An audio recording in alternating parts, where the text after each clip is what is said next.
guys who've been there before. How do you look at? I'm still a kid at heart, Monty. Oh, you'll always be Dang, that, though. man. You'll always when be we come that. and sit down, you gotta flatter us first, and then go into the hard-hitting questions. That is not a great way to start You guys are this press experienced, though, man. You guys, wisdom. Yeah. You guys have wisdom and knowledge, and all of that stuff. And besides, youthful spirits. Besides, just yesterday, one of your teammates said you had old man strength. So Who said that? I'm not gonna throw him under the bus. Had to be Loon. Ding, ding, ding, ding, ding, ding. Yeah. But yeah, when you look at the roster differences and just the way the rosters are composed, what are you seeing? Yeah, we've been around the block and we're trying to get back to the mountaintop and understand the opportunity in front of us. They're just, hitting their stride in terms of their identity as a team, individual guys who have made some amazing strides, in their early careers. Obviously with Ja, Desmond, Jaren Jackson, Dylan Brooks, like they got a good core, and have had an amazing, 2.5, 3 year run where making their presence felt. But it's playoffs. It brings the opportunity where just who's going to be the better team in this particular series, and we're excited about the opportunity. Obviously, start on the road. Going into a hostile environment, one that we know from years past, and hopefully get off to a good start. And there was one of your previous series against Memphis 6-7 years ago. That was a turning point, that began, if I recall, at a restaurant. Question 2, Raymond. That was the over/under on the. What are your memories of that, and how important that was to you guys kind of coming together? It was huge. As we were it's our third straight playoff run. We were number 1 seed that year. I got my first MVP, and everything's kind of blossomed at the right time. Then we got smacked in the mouth. We had to figure out how to respond, and obviously that story's was a great one coming out of the end of Game 3 and figuring out how do we turn the series around, and you definitely have fond memories of that, and that was a springboard to a lot of amazing runs. So hopefully brings back some good juice when we get back to Memphis. Might you go back? Say what? Might you go back to that same? I eat way healthier now, so I don't know if they got a good salad menu or some gluten-free stuff. Maybe. Can you remember when you guys were at the same nexus that this Grizzlies team is? When you were kind of the young, up-and-coming team and just figuring it out, but you could see the potential. Can you look back and kind of measure what you see in them now versus what you guys were at a certain point? I mean, it's around that same time. I don't know how it's interesting. Everybody has their own journey, so comparisons get kind of difficult. But in terms of a young core trying to make that next step in terms of winning a playoff series,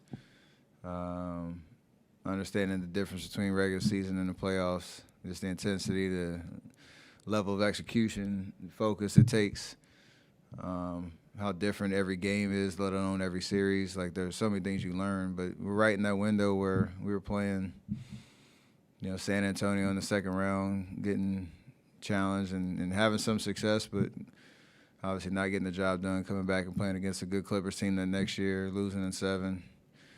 And then the first championship run. So all throughout those 3 years, we learned a lot about ourselves. Sure. And I'm sure they're going through that now.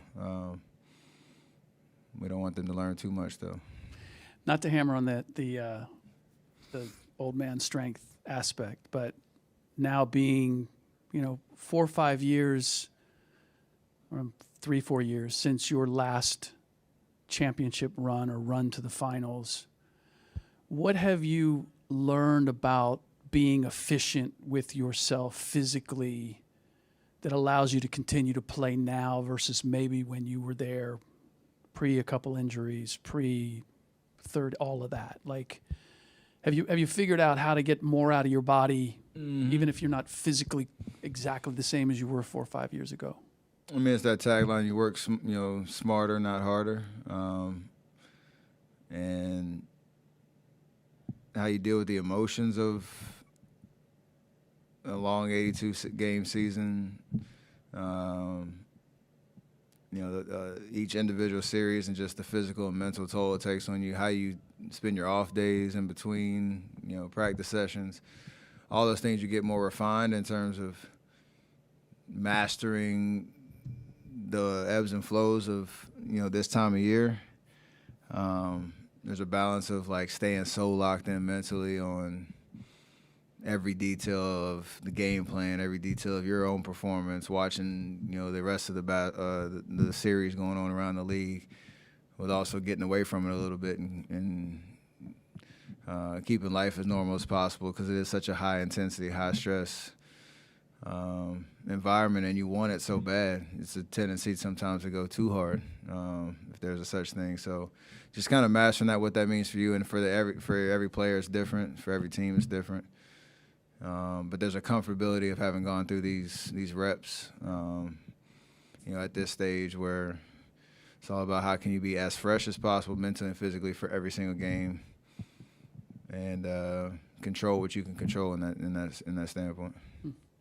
Steph, Memphis is either 1 or 2 in the league in creating turnovers, and so how do you strike the balance between, you guys play fast and you play creative, and that's going to turnovers are part of the deal, but you don't want to get too crazy. So how do you're walking into a kind of a turnover trap. So how do you deal with that?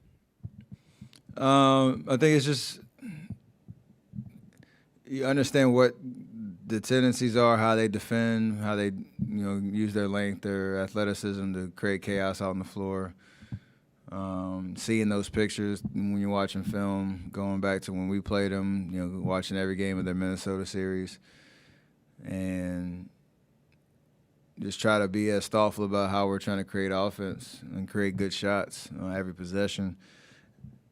You go in with a certain mindset and approach to that, then you have to execute it. And like you said, we do play a certain style. There are going to be some turnovers. We're not going to play perfect games. And one, you got to control the type of turnovers you have. You cannot have the ones where they're unforced, where you're just giving them points in transition. And then the big momentum swings that are going to happen in a series like this with 2 high-octane offenses, like if you have, especially on the road, if you have a chance to kind of take a stronghold on a game, like turnovers can be a huge killer in terms of giving them momentum right back and giving them life. So timing and the type of turnovers that we have, knowing we're going to have some, like I don't want anybody playing tight, back to the basics type of basketball where you're not being yourself, but you have to be mindful of the type of plays you're trying to make and what can fuel a defense like that. One more, and I'll put a positive spin on this. What have you done recently to assure that you'll be back in the groove free throw wise? Absolutely nothing. Same routine as I've been doing. Just got to stay locked in up here. That and trick yourself in the reps and expectation of what I can do at the line, and it's all going to work itself out. Steph, obviously you guys rather start at home, but to start on the road and then potentially get 1 or 2, how does that kind of shift the series to maybe steal one in Memphis and then come back home when you do next week? It's all about game 1, just coming out with a good effort.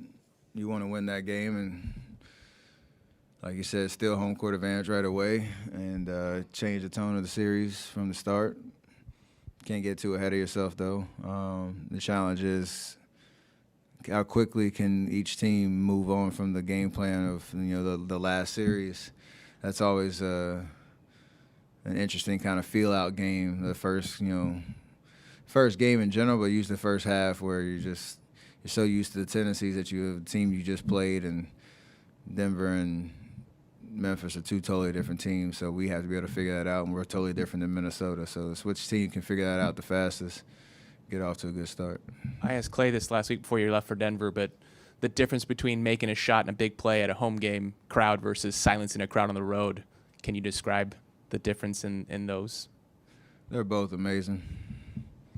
They're different emotions, but they're both amazing. Like, it's because you understand how hard it is to win on the road, and when you have a big moment like that, there's no better feeling. At home, it's just because it's such a adrenaline rush when you have 19,000 fans going nuts and everybody's feeling it. You tend to have those a little bit more than the road ones, so you might value the road ones a little bit better. Steph, it appeared in the last couple of games, Denver actually game planned for Jordan, like did some things to try to minimize his impact. I wonder what that's like for you. I can't imagine that's happened too many times. I mean, obviously with Clay, but where at least some of the focus comes off of you in terms of what they're trying to do defensively. What was that like, and what does that say to you about where you guys are? Well, one, it says the word is out on how he can impact the game, and certain lineups that we have out there and the minutes that he plays and what he can do, you have to game plan for it or else he'll torch you. It's interesting because, I guess to your point, last 7-8 years of being at this level at the stage, like you're always the one that from game to game there's questions of what are the adjustments, who's going to matchups, blitzes, traps, play physical, all the things that you can do. I've been through that for years and have had all the learning lessons and experiences of going through that. He asked some amazing questions going from game 3 to game 4 and 4 to 5 around what that was like, because there are plenty of series, Memphis being one of them back in 2015, where it was like that for 2 games, and we had to figure it out. So for him, it's a great experience knowing that, one, he has the talent, he has the ability, and we're asking him to do things that he's capable of and that help us win. The other team knows that. They're going to continue to game plan for it. But I like his chances to figure it out. What's that like for you? Just to kind of, and did you sense that as the series evolved? Yeah, I mean, that's part of just basketball. Is what you expect, especially the way he came out game 1 and game 2, and it's a natural progress. Like no players ever had just a smooth ride and arrival to the playoffs where every game you're just balling out of control like that. So you knew it was coming eventually, but like I said, I'm betting on him to be able to figure it out. And obviously this series you get to start from scratch and start brand new. And for me and other guys who've been around to watch it, like it's kind of dope just knowing we're still at this level trying to do it, and there's another guy who's seeing it from a totally different lens. Keeps us fresh. All right, let's do a couple on Zoom real quick. Anthony Slater. Yeah, Steph, how small do you anticipate this series going, and how quickly? I have no idea. I mean, I watched their series, and if I'm not mistaken, they played a lineup that I don't think they played at all throughout the regular season with Ja, Tyus, Brooks, Bain, and Clark. And it's kind of one of those, they have a lot of options they can throw out there. So I know that they probably feel like their advantage is, trying to be physical, offensive rebounding, and using the athleticism and their size. Obviously, we try to negate that with our speed and spacing and whatnot, but try not to make too many predictions going in because you're just worried about what is our game plan going into game 1 and try to execute it. Right, Jared Greenberg. Oh, okay, go ahead. I was just going to go quick. Just how do you anticipate Kuminga can potentially help in this kind of series? I think the same thing you kind of saw in game 4 in Denver, where if it goes, to a more up-tempo style. If it goes, more small ball, if you will, he can play, alongside Draymond, the 4 or 5 kind of combination,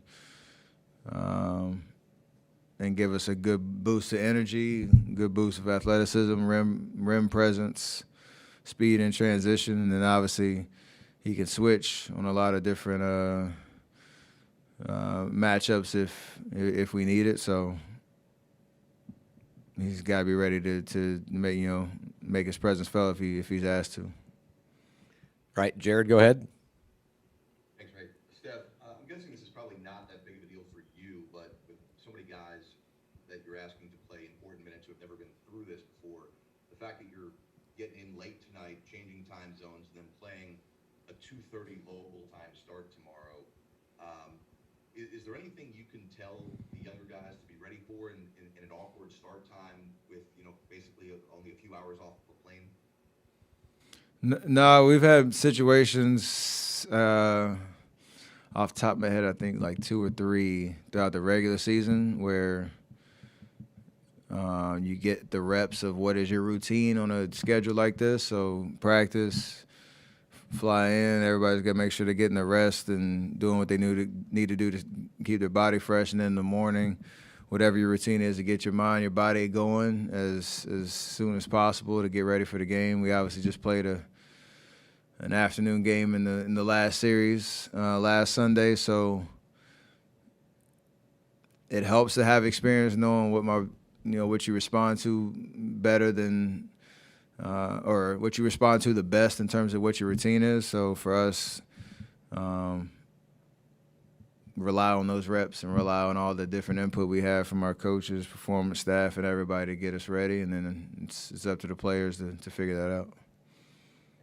All right, great. 2 more real quick. Baxter, go ahead. Steph, some of your teammates talked about your strength and kind of prowess in the weight room. I was wondering if you could talk about your approach and diligence in the weight room, especially from the pandemic on. Just consistency, like without putting up a PowerPoint of my all the sets and lifts and exercises you do. It's more just the consistency of understanding how I can be as effective and physical as possible with the frame that I have, and it doesn't have to be anything crazy. There's just a constant attention to the details of what gains I get from the strength and conditioning program, and making sure I can stay at this level for as long as I can.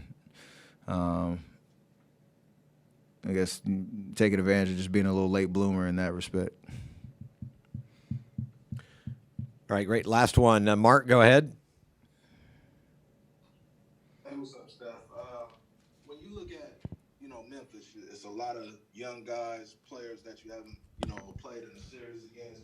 You look at throughout the rest of the playoffs, there's no LeBron, KD's, Kyrie's, the guys you're used to seeing around.